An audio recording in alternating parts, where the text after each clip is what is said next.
అందరూ కూడా చక్కగా అమ్మవారిని ధ్యానిస్తూ ఉంటారు.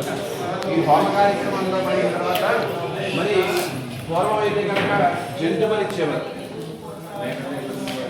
సంబంధించి అమ్మవారికి నివేదన చేసేవారు. ఇదంతా కూడా జరిగేది కలియుగం కాబట్టి కలియుగంలో జంతు బలి అనేది నిషిద్ధం. అంచేత ఈ కోష్మాండం అంటే ఆ బలిచ్చినట్టు సమానం అన్నమాట. అంచేత కోష్మాండ బలిస్తారు శర్మగారు చక్కగా. ఇప్పుడు అందరూ కూడా చక్కగా బాలాహీదేవి అన్నమాట మనస్సులో అమ్మవారు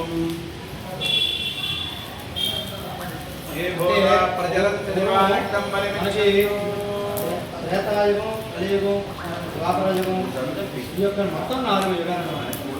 ద్వాపరయుగం, త్రేతాయుగం, కలియుగం, త్రితయుగం.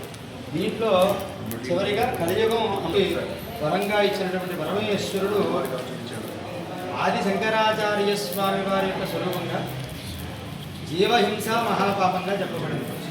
మనకి బయట ఇప్పుడు కూడా చూస్తున్నాం, గోహత్యలు జరుగుతున్నాయి హైందవ ధర్మం.